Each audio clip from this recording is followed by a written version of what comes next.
Hey guys, what is going on? Porter Games bringing you another Destiny video on the daily mission, the Archive. I think it's the Archive. It's the Archives, basically from Vanilla Destiny. How are you guys doing? Just wanted to kind of give you guys a quick... I'm getting shot. Can't even drive my Spuro properly. Just my quick first impressions, or this will be post, obviously the update's already been out, but, you know, just my kind of initial thoughts. Why it has me a little worried, but not really. But just a little bit, kind of, sort of, just right there, you know what I'm saying? Just a tiny bit there for, just a little bit worried there. Because, you know, out of the amongst of the many people that I played this with, I'm probably like probably the single person that still plays this. A lot of the other guys dipped out. They're like, what the hell's the matter with you? Why do you still play that motherfucking game?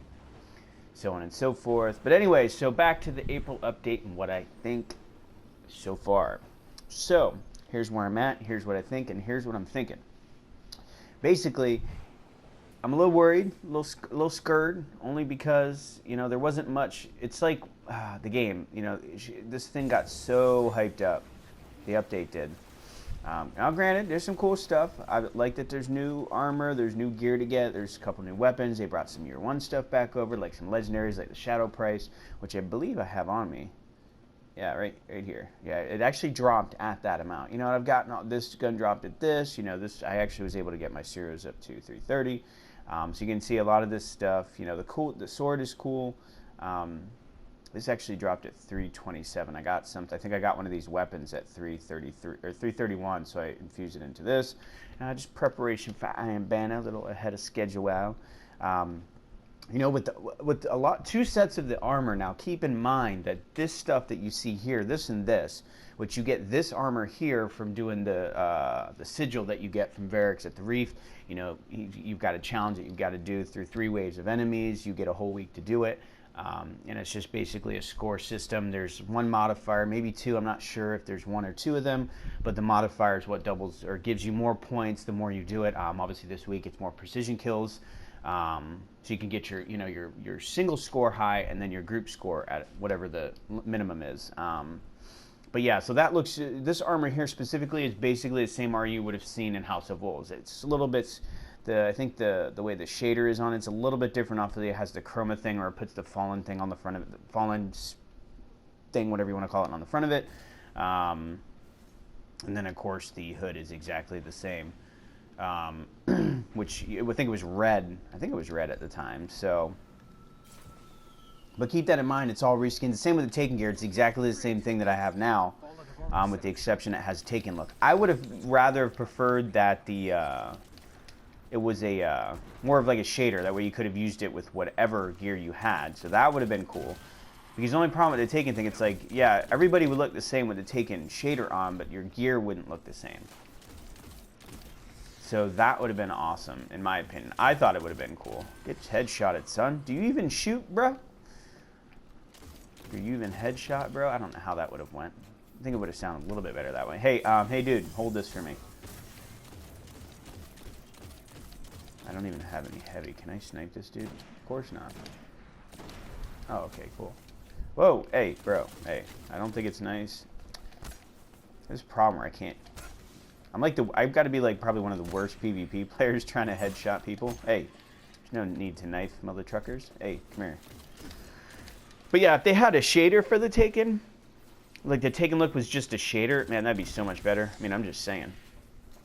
It definitely would be a lot better, in my opinion, just because then you can use it with whatever armor, and you weren't strict to just, hey, you got to use, you know, technically the fallen, you know, the House of Wolves gear is pretty much what it is. That's what I call it. I mean, it's not bad looking gear. It's still cool looking gear, but, you know, you can't necessarily call it new.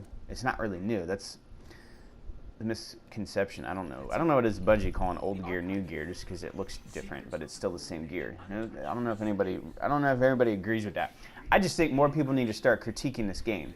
You know, stop, you know, licking balls, get up them balls, and just start critiquing it. You can still love a game and critique the shit out of it. You know, I think this game has so much potential. It does. It's there. But it's like there's this game, No Man's Sky. You guys look it up. I'm not going to get into that. But just go into that $60 game and just see how much content that game actually has. But, yeah. I think there was like a lot of weapon updates, a lot of weapon tuning.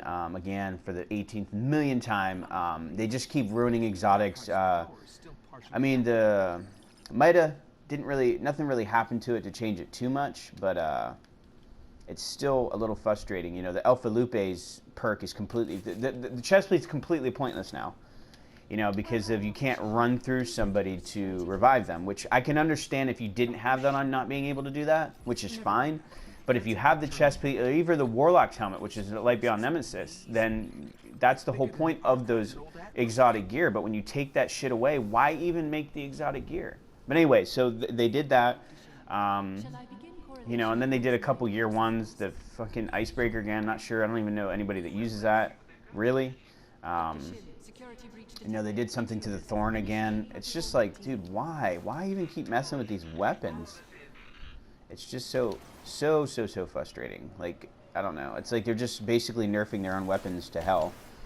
Instead of making new ones, which, you know, would be the logical thing to do, would be to make new stuff. But, you know, I don't know if they're focusing on the next game or, you know, the next iteration of this game, or, you know, because I know that they said that they have a major expansion coming out in the fall. You know, whether that is true or not is still to be seen. But the next game I believe they're doing, I just don't know about the major expansion. If it's anything like this, I really hope not. Yeah, let's throw that at me. I was just trying to knife you, bro. All right, who's going to win? Let's see, who's going to win? Who's going to knife first? Come on. Come on, bro. Oh, no, you'll probably beat me this time. Here, hold that for me. Ow. Yeah, get fucking owned. Get owned.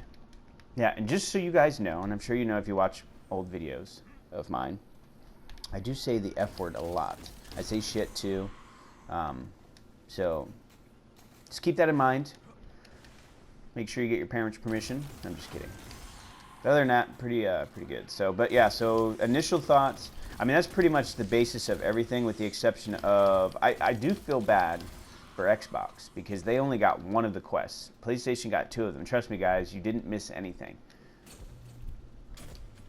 Oh, okay, I was like, I could have sworn I got shotgun. Remote hub failure. Routing Oh, do I have to go down here? Son of a... They must have a servitor feeding off the power. Bisnotch. Come here, I know you're coming up here, invisible bastard. Get owned. Hey. What the deuce? Get back here. Here we go. Oh, that was a fail. Let's see if I can just knife.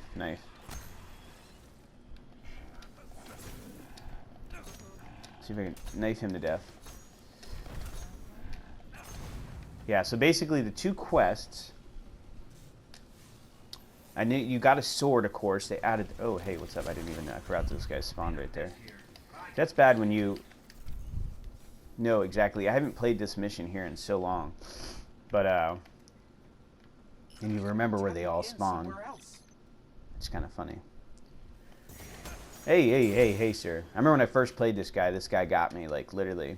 He literally got me immediately. I didn't even notice he was there. I'm like, oh, what the deuce? Yeah. Well, not you, because I can see you. Do you even headshot, bro? I can't even fire properly. I'm not going to use this thing for this. I'm going to use it for the boss. I'm going to save it for the boss. Oh, I'm stuck on something. So, if I were to give it a score on as far as creativity, the effort that I think they may have put into it, which is not a lot, because keep in mind that Blighted Chalice is basically the Summoning Pit Strikes and the Shrine of Oryx mission. That's pretty much what it is. So they basically didn't even put any effort. They just added enemies. They spawned you in a different area, and you moved through it. And that was pretty much it. Mechanics, you know, with the boss are different. But even then, you know, it's the same issue. Oh, fuck, I did that. I didn't mean to do that. It's the same issue with a majority of the content that they do. Like, this content was, it just seems like sometimes it was already there. Oh, hey, what's up, bro? No, well, that wasn't that hard. I gotta put my sword back on. This is what I meant to do. But it's like the same issue that it struggled with the other parts of the games, with the other DLC. With the exception of the Taken King, obviously you had the Dreadnought, which is pretty much the most fresh part of the game since the game first came out in 2014. So I would say, you know, besides, you know, you're grinding for light gear now. It's pretty much what you're doing in gear. But that's the Sterling Treasure, and that has to do mainly if you got, you know, hundreds and $100 you just want to blow on these Sterling Treasure boxes, then of course you're going to have the gear faster than anybody. With my opinion, Bungie, that was just stupid. I mean, you basically shot yourself in the foot, because now people are going to have the gear so fast, they're basically not going to have anything to do, because once you do the 2 quests, there ain't nothing else to do. Because now and then, well, I mean, getting to max light, I guess, okay, I take that back. There's something else to do. The max light would be the next logical thing to do, but other than that, I don't know, it's just, I don't know which way to go with it. I want to give my most honest opinion. I'm trying to think the best way. I don't know. I'd probably give it like a 4 out of 10 if I was to rate it. You know, only because the gear and stuff like that, the cool gear, the taken gear, the shiver that you get for free supposedly once you get the gear set complete, because it doesn't unlock until you get it. But yeah, 4 out of 10. And again, that's only because there's just not enough PvE content there. You know, you got to think that freaking PvP got 3 different updates. You know, but you know, the PvE got the weakest update as far as in my opinion, and that's how I feel. So anyways, guys, yeah, I'm definitely not impressed. Besides the gear and a couple of the weapons, them bringing over some new stuff, year 1 stuff over to now, you know, giving it the current light level, I don't think I would have been really pissed off about it, but still got high hopes. I'm trying to keep my head up. Hopefully they turn this shit around for the next game, and this next expansion that comes out, hopefully that turns it around too. Only time can tell. I guess we'll find out when that time comes, guys. If you'd like the video, make sure to drop a like, and as always, make sure to subscribe for more videos, and I will see you guys on the next video. Adios.